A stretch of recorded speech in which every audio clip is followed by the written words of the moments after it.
Are you ready to take your leadership from ordinary to extraordinary? If so, I have the perfect resource for you. My new book, The Hospitality Leader's Roadmap, Move from Ordinary to Extraordinary, is now available on Amazon in ebook, paperback, and audiobook formats. This book shares over 30 leadership lessons I've learned in my 20 years in the industry, starting as a line cook and working my way up to managing partner. It also includes 6 special episodes of my podcast that dive deeper into key leadership topics. Grab your copy on Amazon and don't forget to leave a review so others can learn from your takeaways. Thanks so much. Welcome to the No Hesitations podcast, the show where restaurant leaders learn tools, tactics, and habits from the world's greatest operators. I'm your host, Kristen Marvin, with Solutions by Kristen. I've spent the last 2 decades in the restaurant industry and now partner with restaurant owners to develop their leaders and scale their businesses without wasting time and energy so they can achieve work-life balance and make more money. You can now engage with me on the show and share topics you'd like to hear about, leadership lessons you want to learn, and any feedback that you have. Simply click the link at the top of the show notes, and I'll give you a shout out on a future episode. Thanks so much for listening, and I look forward to connecting. All right, everybody, welcome to this very special episode of the No Hesitations podcast. I am your host, Kristen Marvin. We are at the Local First Arizona Good Food Expo today. 80 vendors locally. Very, very exciting event. This is in Tucson today, and I have the honor of interviewing the owner and director of operations from Bisbee Breakfast Club. Please welcome Terry Kite and Sean Stone to the show today. Hi, guys. How are you? Hello. Good afternoon. If we're lucky, they might sing some songs for us towards the end. They're also going to know a ton of people here at the expo today, so this is going to be a good time. All right. Should we open up the phone lines? We're taking calls? Caller, yes, please. And requests and dedications. And we also need everybody in the room to shut up. Because it's really loud in here. It's very loud. The place is packed to the gills. It's packed, and we're the door's just open. We're just getting started here. So very excited today to talk about the story of Bisbee Breakfast Club. We're going to talk about Ombre Coffee, their coffee business too on the side, and some of the local products that they're using that they're seeing here at the expo. So Terry, why don't we start? Would you introduce yourself, and then Sean, would you introduce yourself too, and tell us a little bit about what you do with the company? Sure. My name's Terry Kite. I'm the owner, operator of Bisbee Breakfast Club. And Sean Stone here is director of operations of Bisbee Breakfast Club. So now we know Terry can't follow directions because... Oh, I was supposed to let him introduce himself? Apologies. It's all good. I'm understanding how your management style is now. Hi, I'm Sean Stone. I work for Terry. You can tell that now. I love it. We had some good camaraderie before the show, so this is going to be a lot of fun. So let's talk a little bit about Bisbee Breakfast Club. So you have 10 locations now? That's correct, Kristen. Take us back to 2005, where this all started. So I've been to Bisbee once. It's a tiny, tiny town. Is that where Bisbee Breakfast Club started? Yeah, the original location opened in 2005 in Bisbee, Arizona. I myself was nowhere near Bisbee at the time. I was out of state, sowing my wild oats. So in 2005, it was opened by a Bisbee couple named Pat and Heather, and they started it and ran it for about 5-6 years.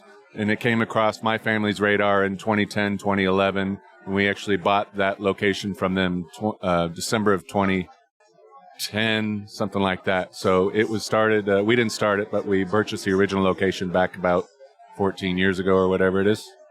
So when you purchased Bisbee Breakfast Club, did you have a vision of growing it to 10 plus locations? No. How did that come to be?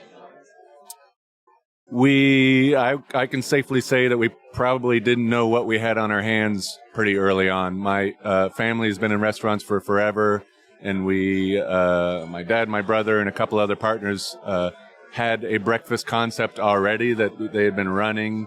And so it just came across our desk as this sort of interesting little place down in Bisbee. We thought we knew how to do breakfast, so they took it over. This was before I was involved. And it turned out to be quite a special idea. Welcome. Hi, everybody. This is Pablo Valencia coming up to the table. Amazing private chef. He's been on the show, too. Check out his episode. So when we purchased it, it was doing well. It was very popular. It was profitable and all that. So we just, I don't believe there were any plans to expand it outside of Bisbee that I know of when it was originally purchased. And that only changed when I moved back to Tucson and couldn't find a job. Nobody would hire me. And I reluctantly decided to get back into the family restaurant business. And that was around the same time, and we said, oh, we got this other thing going on. Maybe we try one of these outside of Bisbee. That's crazy. It seems weird, but we'll try it. So, yeah, it was a lark, maybe? Something like that. What brought about the change, besides you, the stormy cloud coming into the company? What brought about the change to really start to grow this thing? Sean. I would say Sean brought about the change. Because I was very, very green when we first started that second location. I went down to Bisbee and lived there for quite a while and tried to get a sense of the place and learned that you should refrigerate food and that hot food should be hot, etc. I was kind of thrown into it, and I ran that one location on Ina Road in Tucson. That was the second one outside of Bisbee for 4 or 5 years until it sort of it took off at a certain point. It took a few years, that first one outside of Bisbee, but it finally took off and sort of proved itself to be a viable concept outside of Bisbee. And that's when we only then 2015 did we start discussing ideas of possibly opening more. And we quickly opened 2 more locations in 2016 in Tucson. One was opened in Mesa in the meantime, which my older brother runs that location. We opened up 2 locations in Tucson in 2016 within 6 months of each other. And about then I was treading water in way over my head. So we called in the big guns, and that's when Sean came into the picture. So Sean entered the company in 2016 when 2 new locations had just opened. You said 6 weeks? Within 6 weeks of each other? 6 months. 6 months. Okay, still. That's pretty fast. Sean, when you came in, what were your first observations of the company? It was a shit show. It was a shit show. It was missing some stuff structurally. It had all the core parts, and I knew that who Terry was good. I knew that food needed to be refrigerated. You did. You did. That's a start. That was true. It was being refrigerated, and hot food was hot. But I helped bring in some systems, solidify recipes, and so I jumped in at second store opening and was there for that location. When third store opened in Tucson, I was part of the entire process of that and continued to grow from there. Where did you learn how to implement systems? So I'm a pretty structured individual. I think I've always been that way. And I like taking on more than I can chew. So I think for me it was an exciting opportunity to be able to help grow something. And I knew that I would do well with it because it felt just right.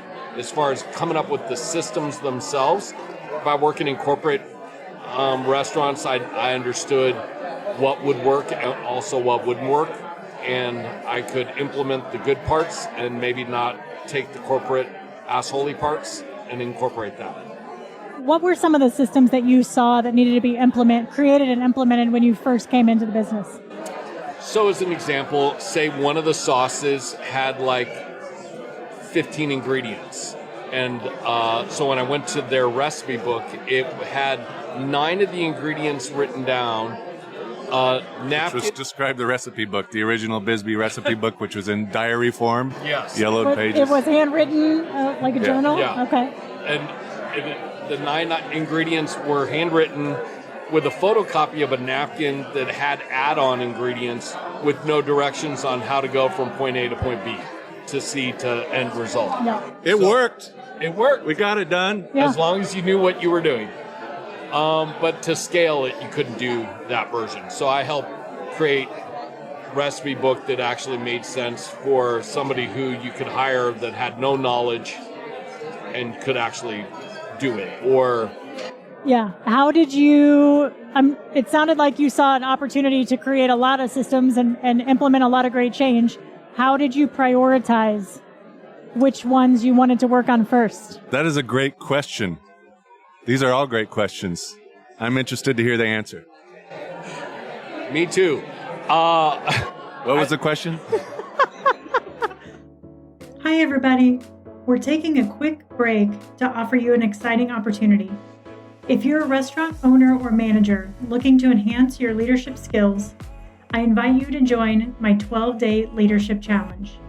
In just 12 days, you'll receive a guided packet with actionable strategies to transform your leadership in less than 5 minutes a day. Join the challenge and the community and grab your copy at kristenmarvin.com/12 days. Now let's get back to the show. Howdy, listener. Are you also a podcaster seeking to stand out in the crowded audio landscape? I'm here to help. L. Connor Voice, LLC offers top-tier audio engineering, meticulous content management, and more, all tailored to save you time and elevate your podcast to new heights of professionalism. With L. Connor Voice, you can focus on what you do best, creating captivating content, while I handle the rest. Say goodbye to hours spent tweaking audio levels and managing uploads. I ensure your podcast shines with polished sound quality and seamless delivery. Ready to take your podcast to the next level? Contact L. Connor Voice, LLC today and make producing your podcast as easy as hitting record. For more information, go to lconnorvoice.com. Links are in the episode notes. How did he prioritize what systems needed to be created? How did you prioritize your systems, Sean? Well, sir, let me just tell you, I started it with people. So my primary focus was to understand how Terry operates and how Terry thinks, so then I would understand what to prioritize first. I needed to make sure that there was recipes in place, knowing that a new store was coming, and that was going to be a challenge. But things like cooling log and temp log and a sanitation checklist and those things came much further down the road once I knew that the core components structurally were there. So I had to just get people to go, all right, well, we're going to wear gloves and we're going to wash our hands and we're going to consistently do those things. So then it made sense to go with everything else. Did you find that because of those handwritten recipes and all the alterations that the food at all the locations was wildly inconsistent? No, because they were only open with the second store for maybe a month and a half before I came on board. So the people from the second store had worked in the first store in Tucson. And actually, one of them had worked down in Bisbee also at the second store. So they had some knowledge already of stuff that I just didn't have knowledge of. Terry, Yes, what was the point, just making sure you're still here, what was the point when you decided you needed some help, you wanted to bring somebody like Sean on, and what was your approach when you hired him? Did you let him do whatever he wanted to do? That's a great question. I'm glad you asked it. I knew that we were going to need some help. A fellow Tucson Original restaurant member advised me that 2 locations is, because we only had 2 at the time. There's one in Bisbee, one in Phoenix, but we're in just charge of operations for the Tucson location. So 2 locations is hard. 1 location is really tough. I know that. 2 locations is very, very hard. And 3 locations is slightly easier because by that time, hopefully you have people like Sean helping you out. So at 2 locations, it was pretty clear that I would need help. We would all need help. So I reached out to a friend of a friend and said, do you know anybody with experience who can deal with me at the same time as helping to grow, which we had plans to do. So got hooked up that way. And What was the second part of the question? Yeah, I mean, what was your approach when Sean came in? Did you just really empower him and say, come in, show me, or tell me all the things that you're finding, and then roll with it? I would say he's pretty well empowered. I came in and said, help, and he immediately jumped into action. He needs very little direction, for better or worse, probably, depending on who you ask. But he's very proactive, very hands-on. He knew what to do. He saw the issues like he's describing today and jumped in and, jumped right in and figured it out. I gave him very little direction. I had very little to teach him, if anything. Did you guys have a lot of conversations when you were starting to grow Bisbee around culture and community and what that meant to you? Yeah, somewhere down the road we had to have that conversation, but early on it was staunch the bleeding type of a situation. And how did Sean fit into the company from a cultural standpoint? Sean, how did you fit in? Hi, guys. We're doing great. Thank you for stopping by. You're with Fast Prints USA? Yeah. Do you have anything I can have from you? Can I have any of your stuff? That's awesome. I'm Terry. This is Sean. We're from Bisbee Breakfast Club. This is Kristen. It's her podcast. Oh, congratulations. Are you guys doing it live right now? We are doing it live right now. Yeah, Are you with Shop Beer Company? Fast Prince is featured on the podcast. Can I have one of those things? This is great. Can I have one of those? I can't have one? Thank you. Cool. Thank you. I'm going to come visit you guys. Terry knows how to advocate for himself. I'm understanding. Thank you very that much. Right now. FastPrintsUSA.com? Yes. Okay, cool. All right. We'll send you an invoice. When you tell Terry that he can't have something, he just doubles down. That's what I've just learned about Terry. Always. He said, can I have that? She hesitated. He said, I can't have that, and then just kind of took it out of her hand. That was awesome. So when did we have the culture conversation? That came later, I guess, after we had 3 locations in Tucson for a number of years, and by that, a year or so in, when did we start thinking seriously about culture? With a K? With a C? C this time. With a C, okay. I would say culture was probably predominant for me way before it was for Terry, because as Terry described, he didn't know what he didn't know. And so it's a learning curve. I would say I was the culture up until a certain point, and that only lasts for so long. 100% true. And I think that was a huge part of understanding the culture. It meant that I had to understand how Terry thought, what was important for him, what were his factors of trigger, and also what wasn't. So then I understood how to direct accordingly. Fortunately, I think I'm fairly good at reading people, and that is Because I wasn't just going to tell you. No, you weren't. I had to kind of read between the lines a lot of times in order to figure that out. But once I started figuring it out, the culture piece just became very easy conversation because I had a basic understanding of it. Got it. How are our ratings right now? Can you see how we're doing? Number 1. Do we need to pump up the energy? Number 1. Number Yeah, one. you want to yell at somebody from across the room? Do you want to ask for something else that you can't have, like somebody's banner or something? There's a lot of great stuff in here. There's some bottles. Come on down, guys. We're here till 4 p.m. El Conquistador. This was the hotel, actually. My husband and I were on vacation in the pool here in February, staring at blue skies and palm trees.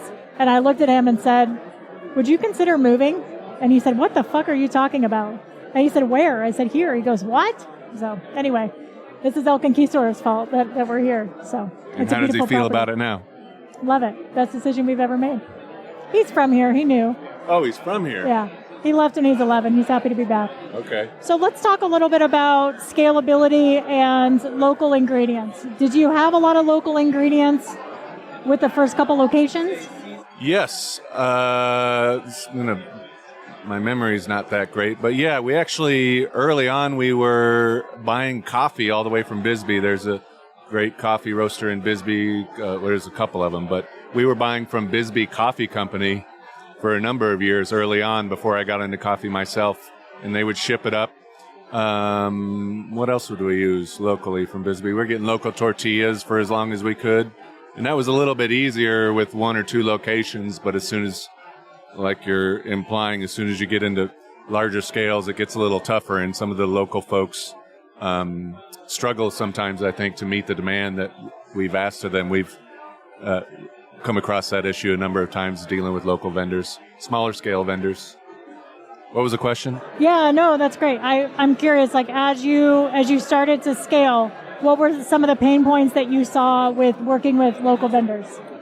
Tortillas have been a struggle over all the years.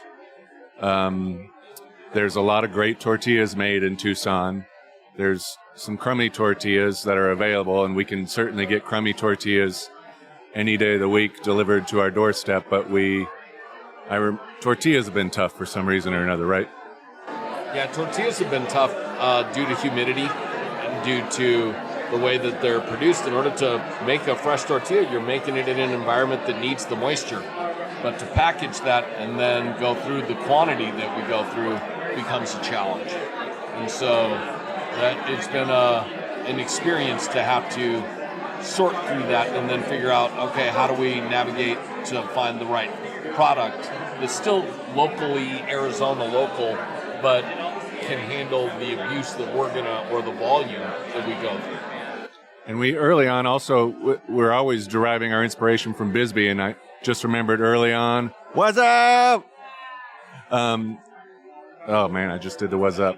Early on, I remember we did a fish fry on Friday nights, and I would drive down to Bisbee once or twice a week to buy Dave's Electric beer so that we could do, which was a Bisbee beer, so that we could do the beer batter with Bisbee beer, and we called it the Electric Fish Fry. So that was tasty. It was good. Nice. Let's talk about how Hombre came to be. Yeah, we were buying coffee from Bisbee Coffee Company, and the coffee was great.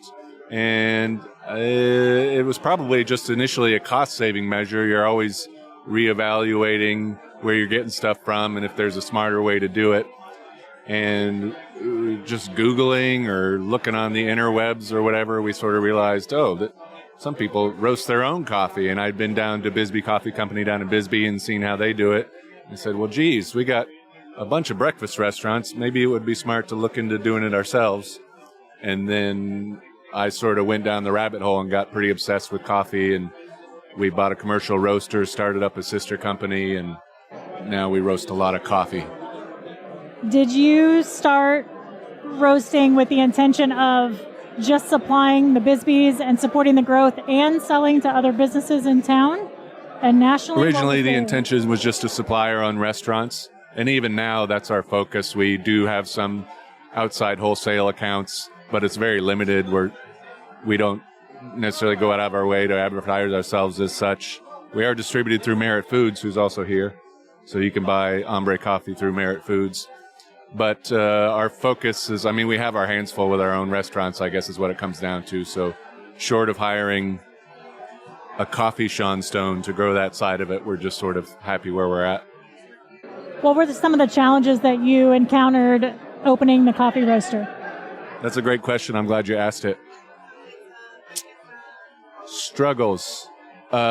Space. Where to roast the coffee, because the commercial roaster it's a big guy. And we originally had it in the back of our Ina Bisbee Breakfast Club location, and it was taking up a lot of space. We would roast there once a week at night, which was not fun for the person roasting, sort of overnight. Who was roasting there? It was me in the early days.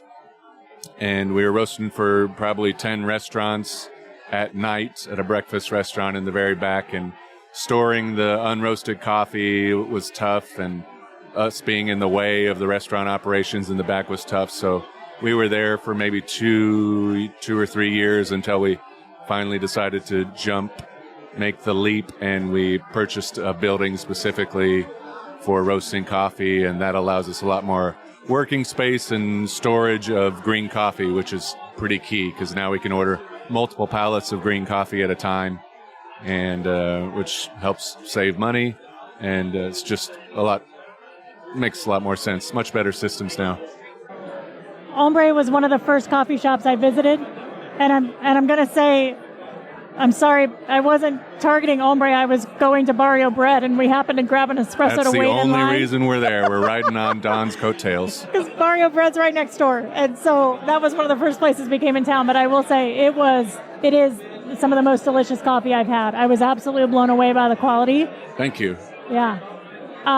Would you go through this process again of creating a side business with another product that would benefit your restaurant costs? Yeah, we do that. I'd probably do that too much. We have several it seems like a bunch of other side projects going on at the same time. We also make a product out of Bisbee that's called, it was originally out of Bisbee, called Agua Chiltepin. It's a chili water using the Chiltepin chili that's native to the Sonoran Desert. And we came by that by luck. We found it at the Merit Food Show, and it's a great product. And it was going to be stopped. Manufacturing was ceased. So we decided we didn't want manufacturing of that product ceased. So we purchased that product, and now we make it. And what else? The hot sauce, we partnered with Jabari, which is a local hot sauce maker here in Tucson, and so we sort of collabed. Is that the right way? Collabed? I think that's what the kids say today. On a Bisbee Breakfast Club branded hot sauce. So we have our own hot sauce, and we got just a bunch of other things, stuff to keep me busy. Sean, I have a feeling Terry's always coming up with ideas. Do you have to tell him to slow the fuck down? Or are you like, bring it on, let's continue to incorporate all these products into the restaurants? I say bring it on and keep it exciting. It's constantly moving and growing and evolving, and I appreciate that. So sometimes it gets dropped, and we're like, oh, we need to start this tomorrow. Okay. So sometimes there's some structural things that could be improved upon, but outside of that, I actually enjoy having the constant movement of let's try this, let's do this, because I think that's where growth happens. Absolutely. So sounds like, Terry, we need to work on some communication skills with you. I don't know what you're talking about. He's just not That's listening completely now. ridiculous and unfounded. And Sean's real good at getting uncomfortable and finding growth on the other side. I love it. So what's next for you guys? We're going to open more restaurants, Bisbee Breakfast Club restaurants. Okay. You're going to stay in Arizona? Where do you want us to go? We'll go where you want us. Wow. I don't know. Colorado? It's very expensive to do business there. Minimum wage is $18. Tip credit obviously is a little bit lower, but a lot of independent restaurant owners are moving out of Denver because it's so expensive to operate there. Texas is a good market. Yeah, and they're moving here. They are. Those motherfuckers. Okay, so you're opening more restaurants. Sean, what are some of the systems that still need to be put into place in order to continue to scale? I think that there's operationally, there's continuing growth of the people in order to be able to have scalability possible. So I need to have kitchen managers and GM ready individuals at all times for new locations, and constantly growing myself and growing the GMs that I currently have to be ready for more. I think that's first and primary.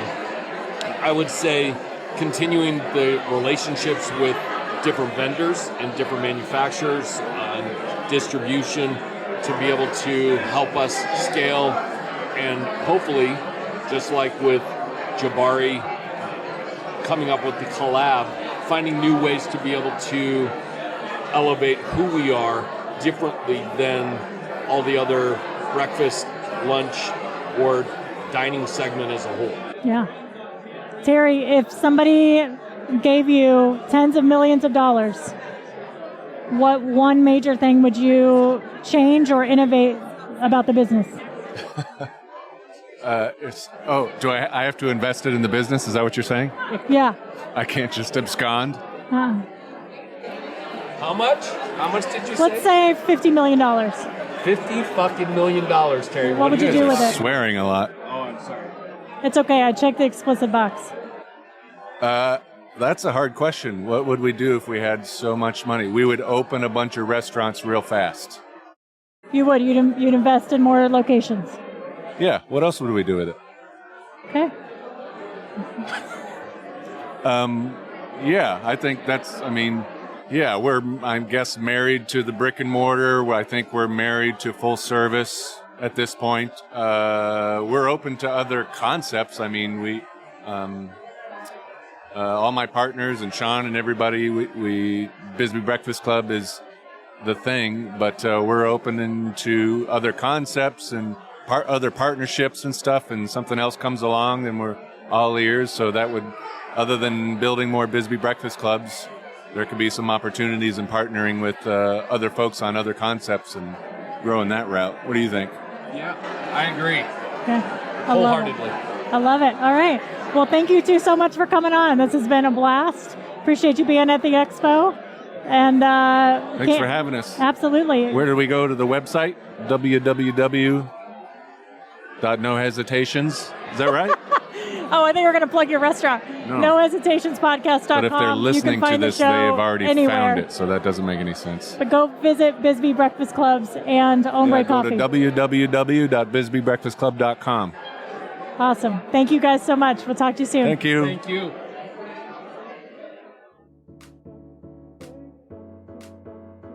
Hey there, podcast friends. I hope you're enjoying these impactful conversations and leadership insights I'm bringing you each week. Before we dive back into today's episode, I want to take a moment and reach out and ask a small favor that would go a long way in supporting the show. If you've been loving the content I'm providing, please take a moment to leave a rating and review wherever you listen to your podcasts. Not only does it make my day, but it also plays a pivotal role in helping the show grow. Your reviews boost my visibility, attract new listeners, and encourage exciting guests to join me on the mic. So, if you want to be part of my show's growth journey, hit that review button and let me know what you think. Thanks a million for being awesome listeners.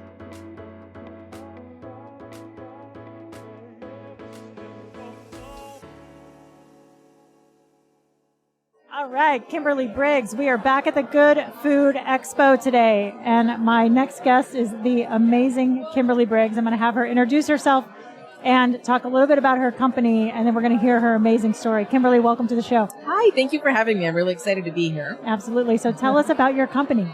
So my chocolate company is Chocolate 66. I'm a local chocolatier and confectioner, which is different than a chocolate maker. I just want to say that right away.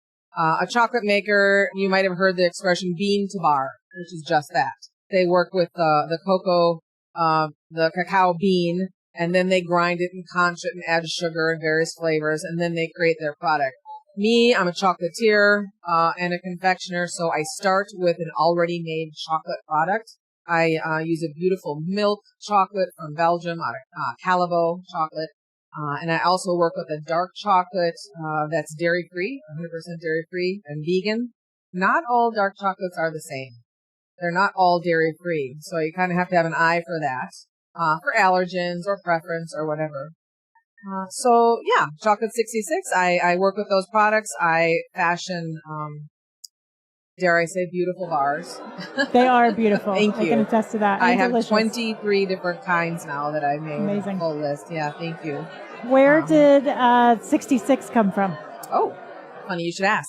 So it's a nod to Route 66, right? Albeit not traveling through Tucson, but through Arizona, right? And it has a secret meaning. I hail from Wisconsin. That's where my roots are. And it was my father's favorite Green Bay Packer player. I have no idea. And I'll give you a chocolate bar if you can tell me who that was. Go Pack, go. Ray Nitschke. I love it. Go Where did this Pack, passion go. for confection come from? Oh, well, I'm currently a nurse, but in my prior life, I was a chef. And before that, well, back up to my teenage years, which was 40 years ago, when I was 16, my mother, in her infinite wisdom, signed me up to keep me busy, right? Because teenagers need to be busy, keep them out of trouble. And she signed me up with the nuns to learn hand calligraphy with the quill. She signed me up for language camps in the northern part of Minnesota, where I learned French and I studied Chinese. And she signed me up for a chocolate class. and that started the whole thing. So I've been doing it for 40 years, unofficially. So Wow, that's awesome. Yeah. Do you still speak French and Chinese? Just enough to get in trouble. Yeah. I love that. So the chocolate business stuck. Yeah. And how long have you had your business now? Officially since 2022. Yeah. Awesome. And what's your dream? Ooh, that's a great question. So I'm stair-stepping things. I tend to do it that way. My ultimate dream is to have a brick and mortar chocolate cafe, like a little bistro, or bistro, as they would say in French. Yeah. Where do you want to have your cafe? I want to have it in Marana. I live up there, and it's growing. It's kind of booming, right? So I want to be hooked into my community where I live. That's what it's all about connection for me. Originally, my idea was connecting through chocolate. And while that's a great tagline, I decided my new tagline is life can be hard, chocolate is easy. So, but anyway, getting back to connection and community, I want to have my business there, in Marana, so that, I get to know the community and the people and have classes and mommy and me spots and, chocolate classes for kids and adolescents, just like I had, right? That, kept me busy. So, yeah. I love it. And where can people find your product now? So I'm currently in 3 locations wholesale. I'm downtown at Le Macaron, on Congress, next to the hub. I am at Gallery of Food Bodega, and Tohono Chul gift shop just picked me up. So. What other locations would you like to be in? I'd really like to be in floral shops as well. I'm here at the Good Food Forum, and there's a lot of activity you can hear, a lot of buzz. There's a woman that just opened a charcuterie business, and so she wants to have my product there, and that's kind of fun. And in Chandler, there's a woman that has a little gift shop, and so there's just all kinds of businesses I didn't necessarily think of, but that are approaching me. And so as I sift through them later after this event, I'm excited about that. City of Tucson is having their visitors thing up by the Presidio. Wants to have my thing. So that's exciting. I love it. Wonderful. There's so much talent in this room. Well, and opportunity. Tucson supports Tucson. I mean, yes. It's great. It's wonderful. You are building community through chocolate, which is just beautiful. Yeah, one chocolate at a time. Thanks. I love it. How can people get a hold of you? How can they get a hold of me? So they can find me on Instagram. It's all one word, chocolate66 Tucson. I'm not very great at Instagram, so forgive me. No worries. And also my email is on there, chocolate66tucson@gmail.com. But, yeah, that's the best way. Direct message me, DM me. I love it. And then any upcoming events or anything that you want to plug? Yep, I'll be at, let's see now. We're in September, end of October. Beginning of November, I'll be at Tohono Chul with their Day of the Dead Festival, Chili and Chocolate Day of the Dead Festival. So that's the big one that's kind of on my radar right now. Awesome. All right, Kimberly, thank you so much. Thank you for having everything. me. I We appreciate you. it. Okay, and bye. Thank you for joining us at the Good Food Expo today. Have to give a special shout out to Elle Connor Voice for helping me produce not only the show today, but every episode on the No Hesitations podcast. Please share this with any other listeners in the hospitality space that you think would benefit. Thanks so much. We'll talk to you next week.